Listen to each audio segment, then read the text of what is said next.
Yes. Well, hello everybody. It's delightful to be here and see you this evening. Thank you for coming out. I'm going to talk to you I'm an artist, not a scientist. I've been allowed a brief slot to talk about holography because it includes a lot of science and a lot of technology. So my background is as an artist. I started making holograms when I was about 15 because I was a strange, nerdy type of teenager. My job at the University of Southampton is public engagement leader. And what that means is I work for physics and astronomy, and I try and get more children interested in coming and studying physics and astronomy at university. And part of my job is to encourage them to come to any university in the south, because I'm involved with SETNet, the South East Physics Network. I think a lot of you have just given glasses to, it says SETNet on the side of it, so that's a SETNet presence for you. So the other thing that I'm doing is I'm a part-time PhD student up in De Montfort in Leicester, which is really inconvenient. So I do a lot of travelling up and down, and I've got a year and a half left to go on my PhD. So I'm doing three-dimensional family trees, and I'm going to put a few pictures in. That's one of mine there. So what I'm going to talk to you this evening about is I'm going to talk about what is a hologram and what isn't a hologram, because there are some misconceptions. I'll talk about what we can do with holograms, how to make a hologram, a very simple one, and explain the science of how they work, just very briefly, because normally it takes you about 3 weeks, so I'll give you the 3 minutes version tonight, and where you can go to learn more if you're interested. So, to start with, what is a hologram? So the scientific explanation is that it's a record of the interaction of 2 beams of laser light from the same laser in the form of a microscopic pattern of interference fringes, and that's by Graham Saxby, Practical Holography.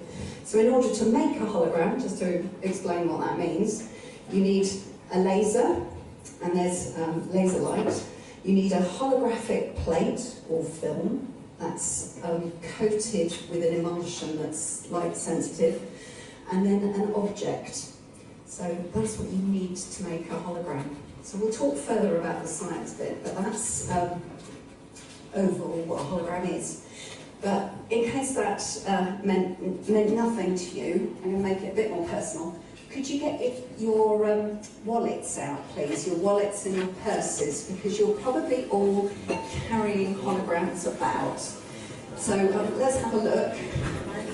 Do you have a hologram with credit card, debit card, or has anybody got any notes on them? So I haven't got any money on me, so I don't have to borrow some money. Can I borrow some money? Okay, so hopefully everybody's got holograms. Everybody got a hologram on their desk or on their table? Or do you need to borrow a debit card from somebody next door? So on your hologram, the first thing to notice is that this is called a rainbow hologram. It's a white light rainbow hologram. And these are actually transparent, but with a mirrored backing. So light travels through the hologram, which is transparent, hits the silver foil at the back, and comes back out at you. And the structure of that little hologram is very, very complex, and the light is directed into specific places as a result of the very complicated pattern that's caused. And so you get to see a rainbow-coloured hologram. Now, a simpler version of that is, I've got a CD here without the silver backing, and you can see that the light's spread out into rainbow colours down there. So CDs are quite complicated structures, and the light here is diffracting. It's coming, hitting microscopic pattern in the CD and coming out in all directions at you. and a slightly simpler version are the diffraction grating glasses that I've handed out. So these are produced by grids, a grid shape, and they're very, very finely ruled, these things, so the light is being scattered. So, I've forgotten your money. The holograms on objects make things not impossible to forge, just expensive to forge. And if you ever want to check something to see whether it has been forged or not, the hologram wouldn't sit neatly within the hole that it has been within printing. So if you have a look down and go, that's a bit odd, I can see some hologram is overlapping the printing, then it's likely to be a forgery. But to get them spot on is an expensive thing. And sometimes with notes, with euros, you're looking at holographic ink on the printing that changes colour sort of from purple to green. So next time you're on holiday or I've got euros in your hands, have a look at those too. Thank you very much. I'm going to get that back. So those are laser transmission or white light transmission holograms. Hopefully some of you saw the laser transmission hologram when you came down earlier, or when you came in. So this hologram that I've been talking about, these are called analog holograms. So I've shown you, we've talked about white light transmission holograms, and I've got another one to show you. And I'm going to do with a volunteer from the audience, just somebody close, be willing to help me. That's thank you. He's closer. Could you just hold that? Thank you.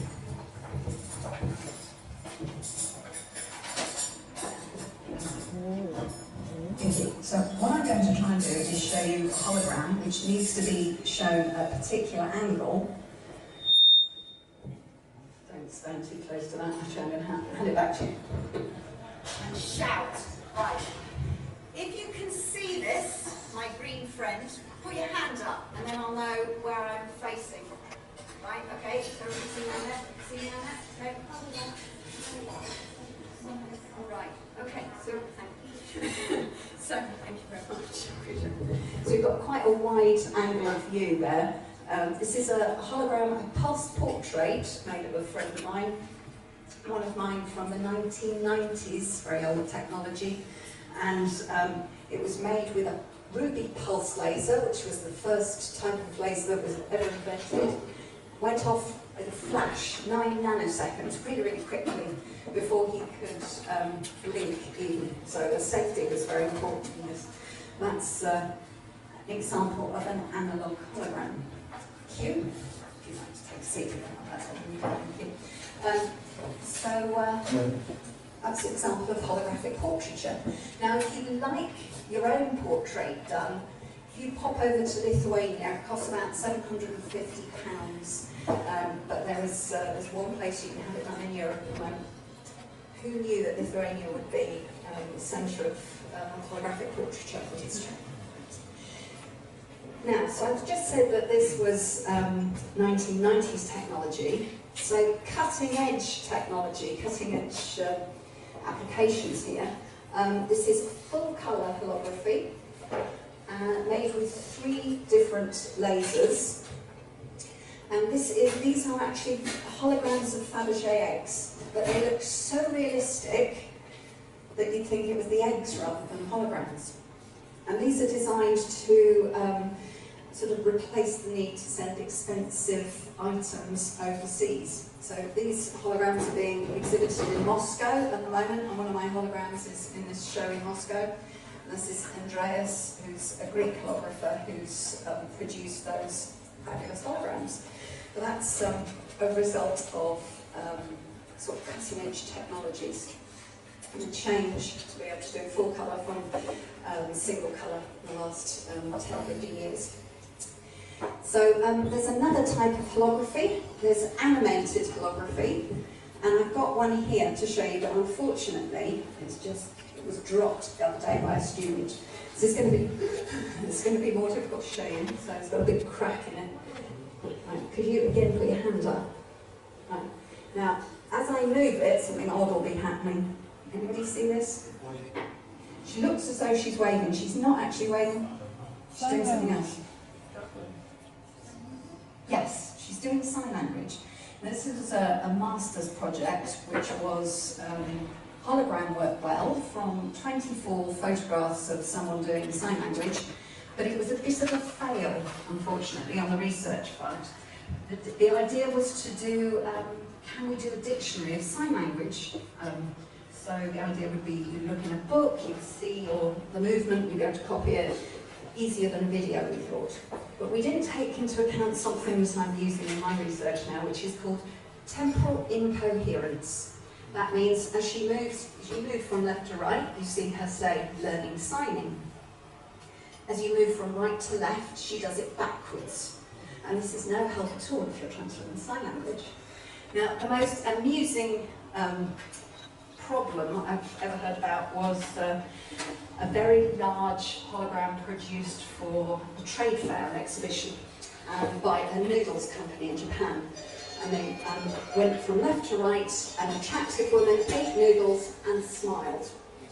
However, the problem was, some of you got it already, as you moved from right to left, the attractive woman smiled and threw up her noodles. This is not something that you want to spend £15,000 on for your trade fair exhibition. So that's temporal incoherence. Doesn't make sense going left to right and right to left. Okay, so that again is old technology. So what's new? What's happening that's new? Well, we've got medical imaging, an application. On the left, we've got a scan of the inside of a mummy. So you can just about see the skull there. And the skull was covered in, say, mummy wrappings and a scan, some kind of tomography was done here to get a mixture of X-rays and three-dimensional imaging. So that information was turned into a hologram from computer. Thank you. Yes. On the right here is Javed Khan, and this company produced both holograms. A bit difficult to see at the back, but there's almost a full-size skeleton, and this was produced as a teaching aid for students in Edinburgh. It's animated, it's got 3 different panels. As you walk past, you see a person with flesh. You walk a little past and the flesh disappears and you see the veins and arteries, and then you go further and you just see the bones. So these are some applications of, this is digital animated holography on the left. Again, full colour, which is quite a new technological improvement. This hologram was done by a friend of mine up in Montfort, Tove Delanius. She working with an engineer, she made a full-colour digital animated hologram from his 3D model of an F1 car, with the airflow shown as sort of like ribbons around the car. Now, there are 2 really good reasons to make a hologram of this. One, the engineer was able to pick the hologram up, look underneath the car, look around it, engage with it in a very different way from he did when it was on a flat screen. And it can enable you visually to look at data in a slightly different way than if you're working with a computer screen. And the other thing was that we showed this at a trade fair, and holograms just work beautifully for this. If there are thousands of people in the room, lots and lots to look at, people will just make a beeline for holograms because they can see it moving. Everybody came up, the hologram's about this big. They thought it was an LCD screen at first, and then everybody walked around it, looked confused, wasn't plugged in, then put their hand in front of the light, and it's not projected either. And at that point, they can't say, what's this then? That's a hologram. So this is another application. So what isn't a hologram? So the word is bandied about, and for us purists, me and my friends who make holograms, it's really irritating. So here's some examples of really irritating, not holograms. It's called Holography by the holographic community. So top left we have the age-old problem of the science fiction hologram. It's ruined holography forever. I used to work, thank you, with companies and people would ring up regularly and say, I want a hologram of myself projected from the television into the middle of the room, and I've got about, I want it full coloured, life size, and I've got about £60. Now, at the time I worked for 2 different holography companies, both doing similar things, and the owners knew each other very well. So the joke was, if somebody rang me, I'd say, well, we don't make this, but I think another company does.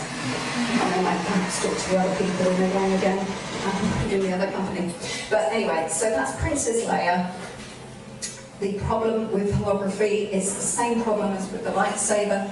You can't stop the light. It just goes until it hits something. So, anyway, so that's the science fiction hologram that doesn't exist. The other thing that is equally problematic is the rise of Pepper's ghost, which was something that was invented in the 1800s. You film somebody in a dark room, you light them brightly, and then you project their image onto a screen at 45 degrees, and then it looks as if they're floating behind the screen in 3D. So you've got the 2-pack hologram. It's not a hologram, it's a Pepper's ghost. Down the bottom on the right-hand side, I found this today. You can make your own Princess Leia hologram, and it's a mobile phone app. You cut up a bit of a CD case into almost like a funnel, and then the image appears as if it's in the middle. So that's an example of not a hologram. Okay, I'm going to go over time a little. Another thing that isn't a hologram is a lenticular.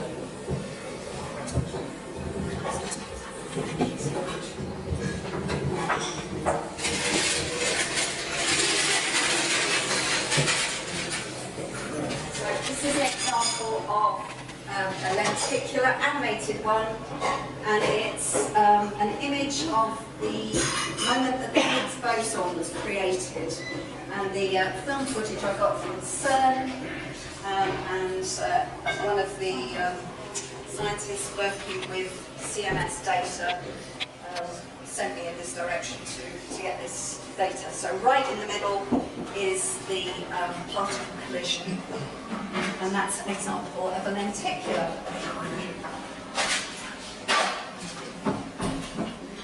And that is made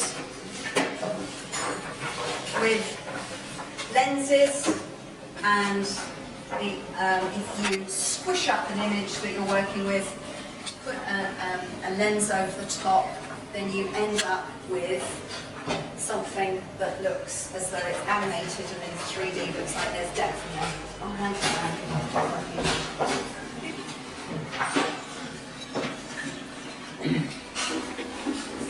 to make a hologram, I can use a rig like this. I've got a laser diode, just like this laser pointer that spreads out. It's a laser that spreads out. It hits a mirror. Light travels through a holographic plate, transparent plate, and they look like this.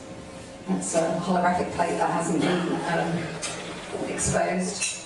And you expose the object for about 20 seconds. I can make holograms on here, but this isn't quite the right environment for it. The holograms are produced by light waves interfering, which is something I said at the beginning. Now, light waves, if we get laser light in different beams of light superimposed, then where the tops of light waves hit, you get a bigger wave or a brighter point of light, and where they cancel out because the top of one wave hits the bottom of another, the trough of another wave. How many people here have got sort of GCSE physics? What about A-level physics? Okay, right, carry on. So holograms are produced by those very complicated fringes and patterns produced. Hologram then has to be developed, and once it's illuminated, there's the hologram being made, and these interference fringes cause the silver halide to clump in the holographic plate, And when you go to, that's what the image looks like when you've shot your hologram. And when you illuminate it again, the clumped silver in the emulsion reflects the laser light back out at you in the same pattern as when the hologram was shot originally. So just to conclude, holograms are made with laser light, plates and film and an object, and they're developed like photographs. And holograms can have many different applications. There are lots of things that say they're holograms that are not. And if you're interested in finding out more of my artwork, I've got my card at the front here. I've got a more complicated explanation of how holograms work. And if you're interested in finding out more about light, we have a free app that you can download if you've got Android. And this is part of an EU project I'm involved with. So if you vote out, I'm in trouble. Okay. Anyway, thank you very much.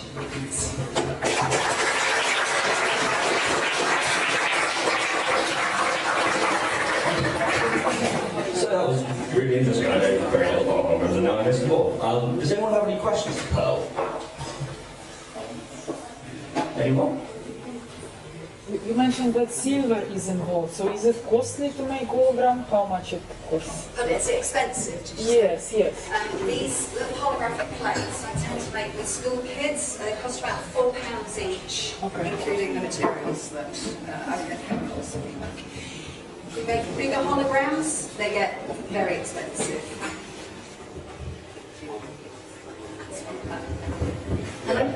How does all these VR headsets impact the effectiveness of like the holograms in application and things like that? I think they're great. I've just seen a VR. You can now paint in space in 3 dimensions. I think that looks fantastic. I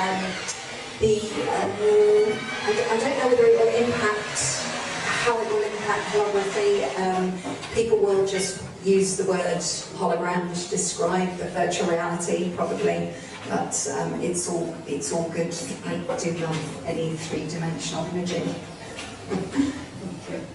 Any other questions? Yeah, the full color holograms, do they just need to be illuminated by normal light or Yeah. just 3 lasers? Or? You can do it with 3 lasers. A lot of people choose specific wavelengths of LEDs so that their holograms are really, really bright. But it does work with something like this. So you need a full spectrum to show it in full color?